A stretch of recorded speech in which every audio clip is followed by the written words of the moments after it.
effet, depuis longtemps, on crée des avions et des aéronefs pour ainsi les mettre au service de l'humanité et des différents domaines difficiles d'accès ou plus rapides par la voie aérienne.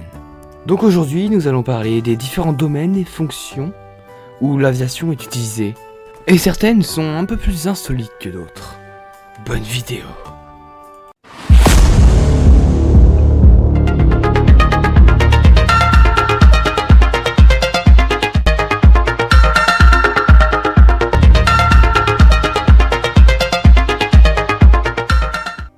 Pour commencer cette vidéo, l'aviation, c'est un vaste domaine qui traite et qui parle d'objets volants, où on parlera d'aéronefs, comprenant par exemple des hélicos, des avions, des jets, des aérostats, des parachutes, des planeurs, etc., etc. Il y a une multitude de catégories avec une multitude d'aéronefs très spécifiques, avec chacune leur spécialité. Et donc certains peuvent être utilisés dans des domaines que d'autres ne peuvent pas par exemple atteindre. Par exemple, l'hélicoptère nous servira plus pour des domaines, pour des fonctions où il reste plus souvent sur place, moins le déplacement, même s'il peut se déplacer assez vite quand même.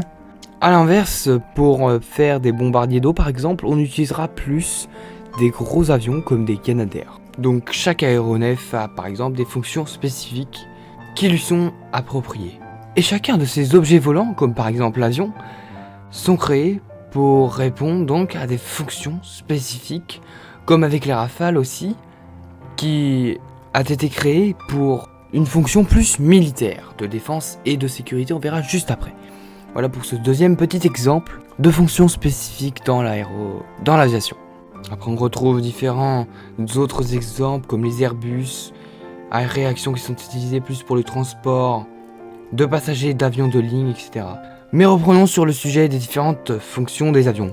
Alors, pour commencer, nous commençons avec le transport commercial, les vols de transport commerciaux, qui est le plus connu et le plus réalisé comme vol. On verra deux autres catégories qui sont énormément pratiquées dans l'aviation comme fonction de vol.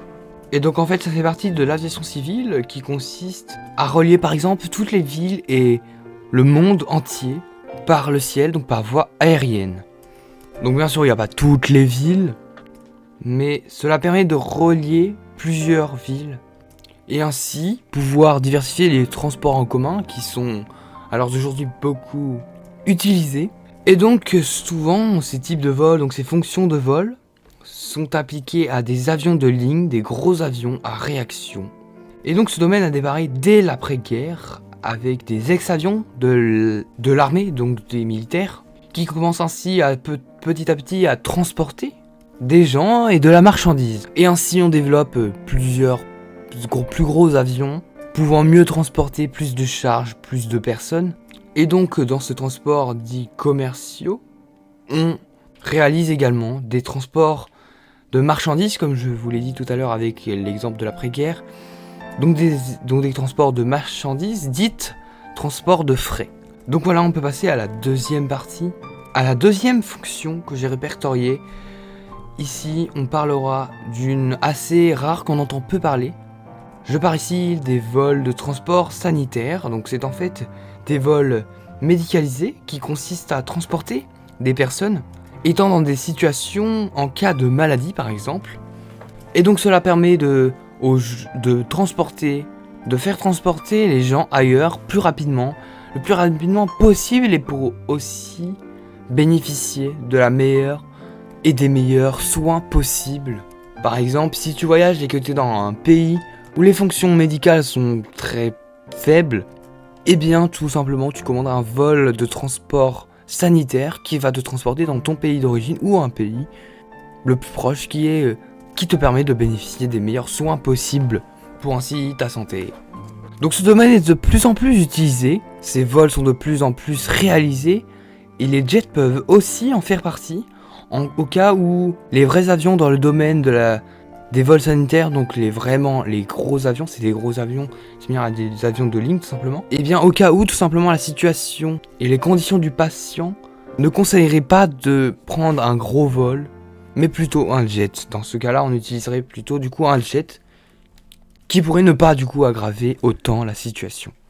Maintenant, passons à la partie de la sécurité, car il y a aussi le domaine des vols de recherche et de sauvetage, qui sont souvent des hélicoptères ou des avions à la recherche de personnes en détresse, pour ainsi les sauver par exemple d'une crevasse ou autre. Cela peut être inclus dans l'aviation, par exemple avec la sécurité civile. C'est là que l'on en vient au domaine des vols de lutte contre les incendies, souvent gérés par les Canadair de la sécurité civile, mais aussi d'autres avions capables de larguer de l'eau ou des produits retardants sur un incendie ou un feu de forêt par exemple. Et donc je ne vais pas plus détailler sur cette fonction de vol, car j'en ai fait déjà toute une vidéo bien complète sur le sujet où je détaille chaque avion et chaque aéronef de la sécurité civile. Si ça vous intéresse, je mets le lien dans la description. Donc on passe à la suite avec plus insolite comme domaine. Nous retrouvons les avions et vols spécialisés dans l'agriculture. Et oui, j'ai découvert ça en faisant cette vidéo, même si j'avais déjà vu quelques avions concernant l'agriculture, etc.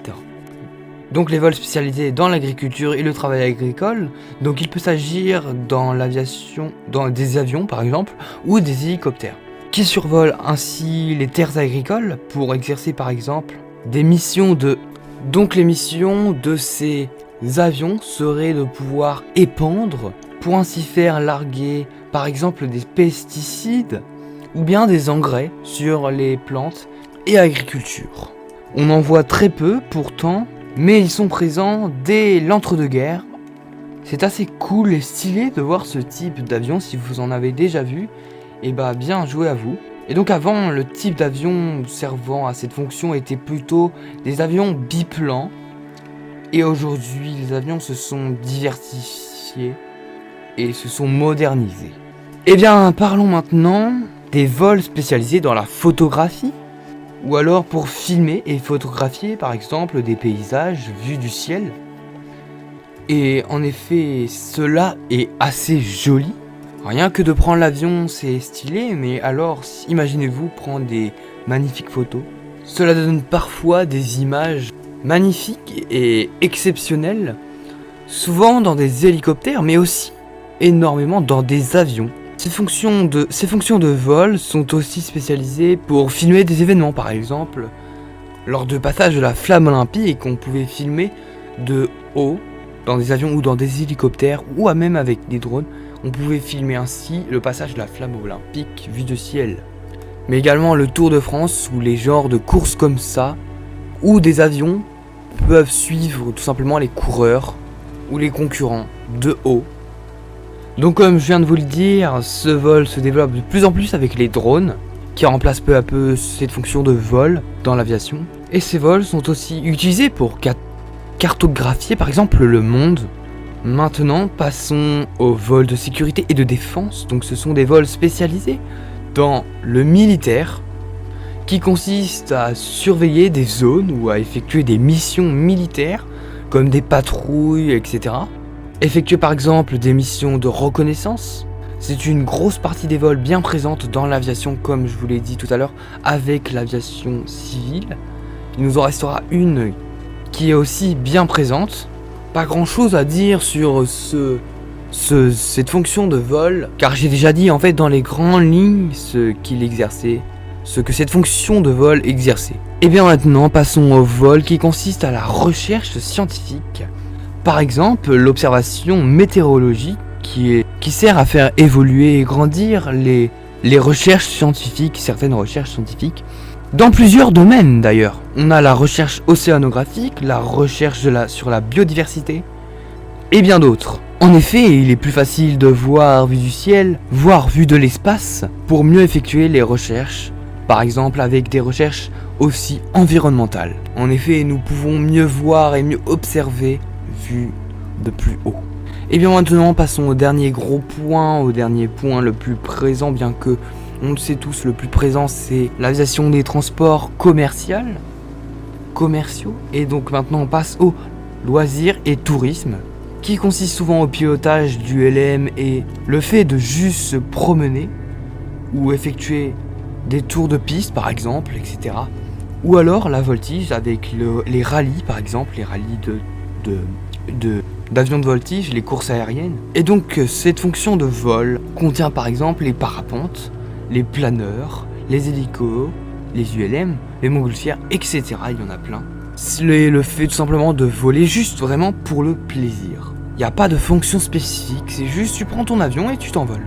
C'est ainsi que les premiers pilotes apprennent à piloter et ainsi obtiennent leur premier diplôme, par exemple avec le PPL. C'est ensuite qu'ils pourront par exemple devenir aviateurs ou pilotes de ligne, ou alors exercer un métier de l'aviation dans lequel j'ai cité toutes les fonctions. C'est comme ça que je vais finir cette vidéo, j'espère qu'elle vous aura plu, que vous aurez découvert plein de trucs. En tout cas moi ça m'aura fait bien découvrir des trucs. Et sur ce, moi je vous dis à la semaine prochaine, j'espère que vous avez super bien kiffé. En tout cas moi je vous dis à la semaine prochaine et bye bye.